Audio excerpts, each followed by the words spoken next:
بسم اللہ الرحمن الرحیم۔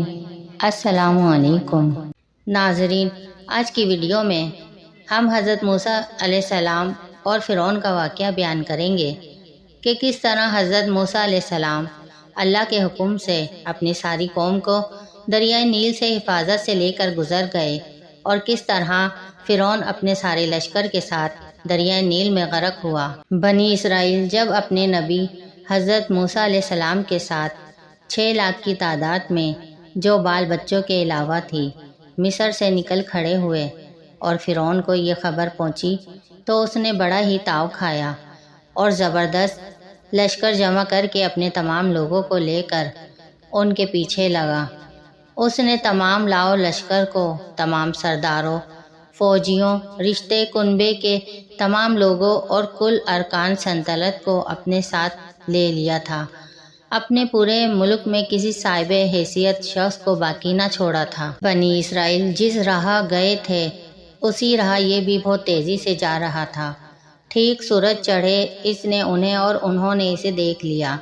بنی اسرائیل گھبرا گئے اور موسیٰ علیہ السلام سے کہنے لگے، لو اب پکڑ لیے گئے، کیونکہ سامنے دریا تھا اور پیچھے لشکر فرعون، نہ آگے بڑھ سکتے تھے اور نہ پیچھے ہٹ سکتے تھے۔ آگے بڑھتے تو ڈوب جاتے، پیچھے ہٹتے تو قتل ہوتے۔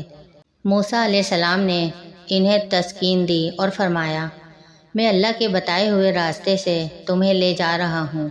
میرا رب میرے ساتھ ہے، وہ مجھے کوئی نہ کوئی نجات کی راہ بتلا دے گا۔ تم بے فکر رہو، وہ سختی کو آسانی سے، تنگی کو فراغی سے بدلنے پر قادر ہے۔ اسی وقت وحی ربانی آئی کہ اپنی لکڑی دریا پر مار دیں۔ آپ علیہ السلام نے یہی کیا۔ اس وقت پانی پھٹ گیا، راستے دے دیے اور پہاڑوں کی طرح پانی کھڑا ہو گیا۔ ان کے 12 قبیلے تھے، 12 راستے دریا میں بن گئے۔ تیز اور سوکھی ہوائیں چل پڑی جس نے راستے خشک کر دیے۔ اب نہ تو فرعونیوں کے ہاتھوں میں گرفتار ہونے کا کھٹکا رہا، نہ پانی میں ڈوب جانے کا۔ ساتھ ہی قدرت نے پانی کی دیواروں میں تاک اور سوراخ بنا دیے کہ ہر قبیلہ دوسرے قبیلے کو بھی دیکھ سکے، تاکہ دل میں یہ خدشہ بھی نہ رہے کہ کہیں وہ ڈوب نہ گیا ہو۔ اسرائیل ان راستوں سے جانے لگے اور دریا پار اتر گئے۔ انہیں پار ہوتے ہوئے فرعونی دیکھ رہے تھے۔ جب یہ سب کے سب اس کنارے پہنچ گئے، اب لشکر فرعون بڑھا اور سب کے سب دریا میں اتر گئے۔ ان کی تعداد کا اندازہ اس سے ہو سکتا ہے کہ ان کے پاس 1 لاکھ گھوڑے تو صرف سیاہ رنگ کے تھے، جو باقی رنگ کے تھے ان کی تعداد کا خیال کر لیجئے۔ فرعون بڑا کاہیا تھا، دل سے موسیٰ علیہ السلام کی صداقت جانتا تھا۔ اسے یہ رنگ دیکھ کر یقین ہو چکا تھا کہ یہ بھی بنی اسرائیل کی غیبی تائید ہوئی ہے۔ وہ چاہتا تھا کہ یہاں سے واپس لوٹ جائے، لیکن موسیٰ علیہ السلام کی دعا قبول ہو چکی تھی، قدرت کا قلم چل چکا تھا۔ اسی وقت جبرائیل علیہ السلام گھوڑے پر سوار آ گئے۔ ان کے جانور کے پیچھے فرعون کا گھوڑا لگ گیا۔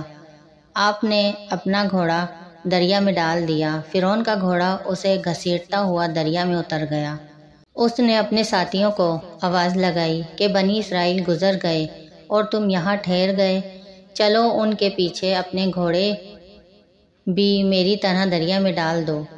اسی وقت ساتھیوں نے بھی اپنے گھوڑے دریا میں ڈال دیے۔ میکائیل علیہ السلام ان کے پیچھے تھے، کیونکہ ان کے جانوروں کو ہکائیں غرض بغیر ایک کے بھی باقی رہے سب دریا میں اتر گئے۔ جب یہ سب اندر پہنچ گئے اور ان کا سب سے آگے کا حصہ دوسرے کنارے کے قریب پہنچ چکا تھا، اسی وقت اللہ تعالیٰ نے دریا کو حکم دیا، اب مل جا اور ان کو ڈبو دے۔ پانی کے پتھر بنے ہوئے پہاڑ فوراً پانی ہو گئے اور اسی وقت یہ سب غوطہ کھانے لگے اور فوراً ڈوب گئے۔ ان میں سے ایک بھی باقی نہ بچا۔ پانی کی موجوں نے انہیں اوپر تلے کر کر کے ان کے جوڑ جوڑ الگ الگ کر دیے۔ فرعون جب موجوں میں پھنس گیا اور سکرات موت کا اسے مزہ آنے لگا تو کہنے لگا کہ میں لاشریک رب واحد پر ایمان لاتا ہوں، جس پر بنو اسرائیل ایمان لائے ہیں۔ ظاہر ہے کہ عذاب کے دیکھ چکنے کے بعد، عذاب کے آ جانے کے بعد ایمان سود مند نہیں ہوتا۔ اللہ تعالیٰ اس بات کو فرما چکا ہے اور یہ قاعدہ جاری کر چکا ہے۔ اسی لیے فرعون کو جواب ملا کہ اس وقت یہ کہتا ہے، حالانکہ اب تک شر و فساد پر تلا رہا، پوری عمر اللہ کی نافرمانیاں کرتا رہا، ملک میں فساد مچاتا رہا، خود گمراہ ہو کر اوروں کو بھی راہ حق سے روکتا رہا، لوگوں کو جہنم کی طرف بلانے کا امام تھا، قیامت کے دن بے یار و مددگار رہے گا۔ کہتے ہیں کہ بعض بنی اسرائیل کو فرعون کی موت میں شک پیدا ہوا تھا، اسی لیے اللہ تعالیٰ نے دریا کو حکم دیا کہ اس کی لاش بلند ٹیلے پر خشکی میں ڈال دے تاکہ یہ اپنی آنکھوں سے دیکھ لیں اور ان کا معائنہ کر لیں۔